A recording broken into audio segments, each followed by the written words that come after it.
Hi guys, so I want to walk you through how I was able to achieve this prototype feature that has to do with a continuous loop that spans from left to right. I actually did it for a project, so I just want to show you the behind the scenes of how I was able to like achieve this particular prototype. So let's get right into the video. So I have already duplicated the screen for this without the cards because all these are cards. So without the cards or without the loop container, and I'm working with a screen size of 402 widths, and I think this is a iPhone 16. Yeah, iPhone 16 Pro. So 402 width. So the first thing to do is to arrange your cards or whatever element you're trying to loop. You can arrange it in a horizontal way. So I'm just going to duplicate this using my Alt and click shortcuts. So I'll just duplicate it. And it's a continuous loop that's spanning from left to right. So that's why you need to arrange it in a horizontal format or a horizontal way. So I want to check on the spacing because the spacing seems to be too wide. So I would reduce it to 10. Let's just say it is preferable. So then the next thing to do is to make this a container or have a container that is housing these whole cards, right? So it's either you click on or use Control Alt G, or you just right click and select frame selection. So this would actually automatically house it or have a container around it. So this is the container. I'm going to name it so loop container. Okay, so that's that. And so the benefit of using a frame selection for your container is that anytime you want to clip the content, you can actually resize your width without distorting the content inside or the children inside that particular container. You're not going to distort it. It's still going to remain how it is. It's still going to have its width and height untouched, even the spacing untouched. So that's one of the benefits of using a frame selection or frame for your container or as a container for this particular prototype or loop. So the next thing to do is I want to resize this. I want to resize this width. So I'm going to use resize it using the frame or screen size that I'm going to be working with. Right. So I am going to resize it. This is already a 402, but I want it to overflow.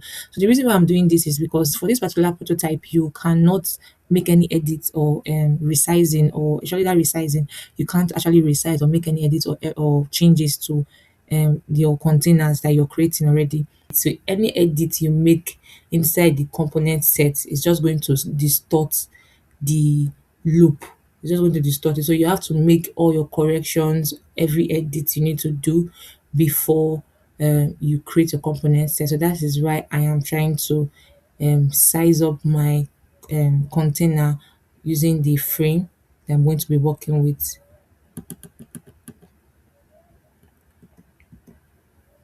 I think I'm going to work with this. So I want it to overflow. That's 412. Yeah, so I'll work with this one. So let's go back. Okay, so this is it. Remember that this particular container is housing cards that are spanning to the right hand side.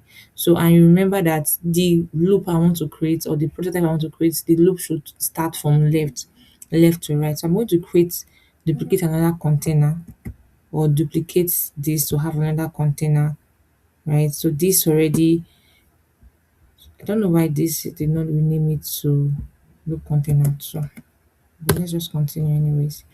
So the next thing to do is I duplicated. So the next thing to do is to adjust the loop container one to the left hand side, because that will be your first um loop, right?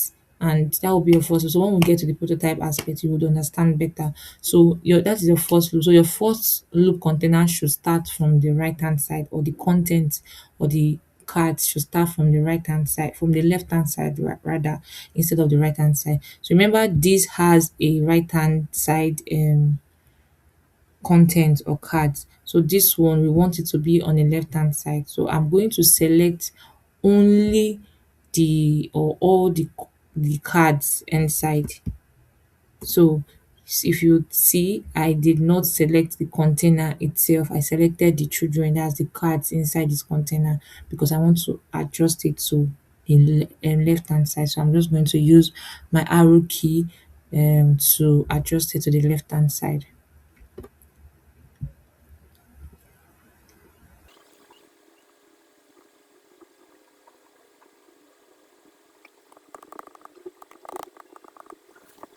I'm just trying to get, I didn't see the vertical line. Okay, has appeared. So that's for the first one. So now we have two loop containers whereby one loop container is spanning from the left hand side, or the is spanning towards the left hand side rather. Then the second loop container is spanning towards the right hand side.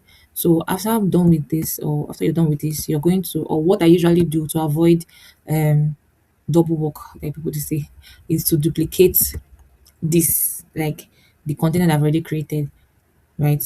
But before doing that, I need to the ruler to measure that they are aligned properly vertically, right? So so it's there are two different things. So your two containers can have the same width, but they are not aligned properly, right? They are not aligned properly. So you can use your ruler to make sure that they are properly aligned, right? So after that, the next thing to do is, or I usually do, is to duplicate and just make sure that this is already in one part, one side, because in case the loop does not work, of course it's going to work. It's just the error I try to avoid, right? So I try to, so because once you create your component sets, right, there is no how you can, except you do Control Z and probably or possibly you've gone far in your designs. There's no way you can go back to your components your component sets, which I would actually love Figma to like incorporate into Figma, like making your, if you can make your component sets not a component set, like just undo it. Even if you've gone far in your designs, you can actually go back to component set and undo your components. So that's those contents, or yes, those contents will no longer be in the component set, but there is no feature like that. So that is why I try to have, because I usually work with components a lot. So I try to always duplicate the content, right? What the element I am trying to make components with.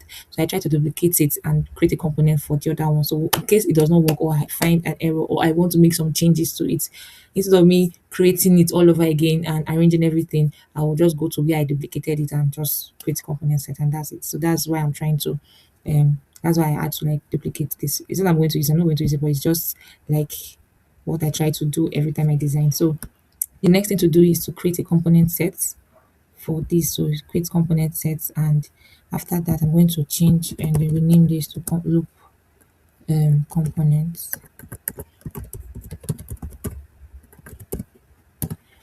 So after doing that, next thing to do is to add set your prototype. So the first one is, remember the first loop is spanning towards the left hand side. So that's the first thing to do.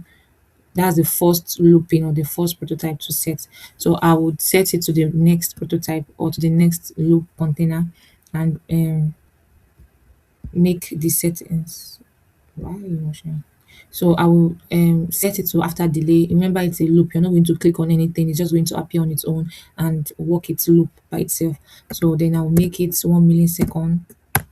1 millisecond. Then the so it's still the same property, and the animation will be set to smart animate, and the linear, then to set to linear and 10,000 milliseconds duration. So it's just for it to be in a continuous looping every 10,000 milliseconds.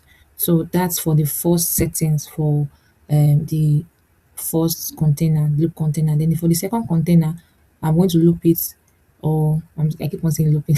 I'm going to set it back towards the first container, or connect it towards back to the first container. It will definitely have the same settings except the animation setting. So 1 millisecond, except the animation settings. The animation setting will be set to instant.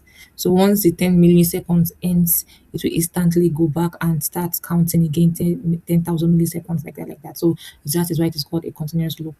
So after that, so the next thing to do is, I'm done with the prototype settings. So the next thing to do is to, is it that there are two ways to do it. Is that you copy to create the child component from this parent component.